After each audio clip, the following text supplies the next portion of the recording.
Barack Obama in August of last year. Quote, "In the first 100 days of my administration, I will travel to a major Islamic forum and deliver an address to redefine our struggle. I will make clear that we will stand with those who are willing to stand up for their future and that we need their efforts to defeat the prophets of hate and violence." Close quote. What do you make of those two? I think Barack Obama has a lot more faith in verbal interactions than I would. What he's proposing under the guise of change is what has been tried for 2 decades between the two world wars, and which failed disastrously in helping to bring on the Second World War. Barack Obama's plan for defense spending as of last year, I'm quoting his speech, "I'll stop spending $9 billion a month in Iraq. I will cut tens of billions in wasteful spending. I will cut investments in unproven missile defense systems. I will not weaponize space. I will slow our development of future combat systems, and I will institute an independent defense priorities board to avoid unnecessary spending." Close quote. Well, that's straight out of the 30s. There were people who were saying Britain should not. The British Labour Party in the early to mid-30s voted consistently against defense spending, and they argued that our security does not depend on armaments, but on disarmaments. And so when Chamberlain went to Munich to talk to Hitler, it wasn't just his own party, the conservatives, who applauded him when he came back. It was the Labour and liberals as well. He was probably the most lionized man among Western leaders, perhaps, of the past century. You mentioned the, I think you would call it a naive view of world affairs, that he places a great deal of faith in rhetoric, the ability of rhetoric to solve global problems. This reminds you of the 1930s. It reminds you of Neville Chamberlain. I read you a quotation of the notion of spreading the wealth around, and again you said that's perfectly pure socialist doctrine from the 1930s. Would you argue that this man is the most left-wing, or the purest embrace of the unconstrained vision that we've seen in American politics since when? Since the New Deal? Since the Great Society? In American politics. Really? Yes. Yes. I mean, even FDR, pulled back on some things.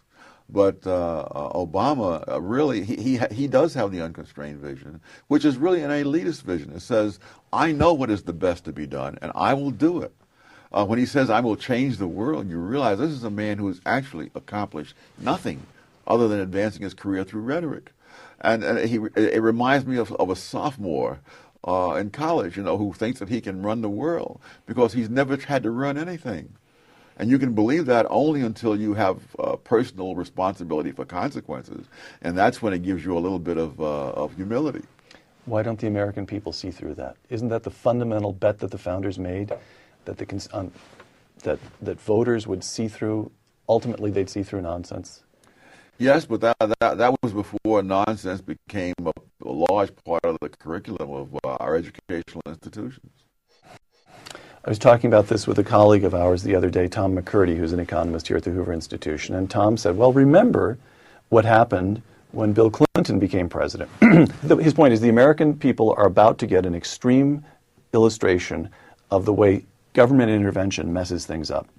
Bill Clinton offered only a mild illustration, and yet even under Bill Clinton, it was only 2 years before there was enough of a backlash response that Republicans took both houses of Congress away, and the man was boxed in from that point forward. That's a pretty optimistic reading of what might happen. In fact, very optimistic. Yes, because there is such a thing as a point of no return, and if in those first 2 years Iran gets nuclear weapons, we will be at that point of no return, and the next generation will live under that same threat and as far out as the eye can see. And so sometimes people who are very clever say it's just as well to let these guys get in there and discredit themselves. Then we'll win on the backlash. People said that when Hitler was arising in Germany, and many of those people who said that died in the concentration camps. Which is a smaller tragedy than a nation dying, in a sense.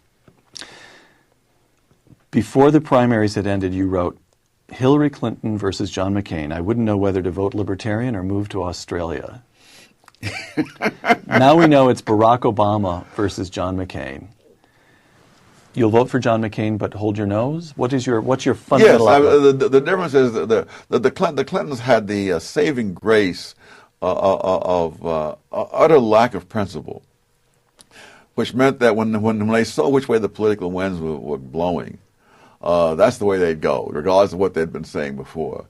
This man has been a far-left ideologue for 20 years, and not just a matter of ideology. I mean, people who are truly vile people. We're not talking about just people who have a certain theory. Bill Ayers, I mean, Acorn. I'm talking thuggery as the way to get your ideas across. Father Flagel. You go down the list. I judge people by what they've done, not by what they say, particularly when what they say is the direct opposite of what they've done. So that, no, I think this man really does believe that he can change the world.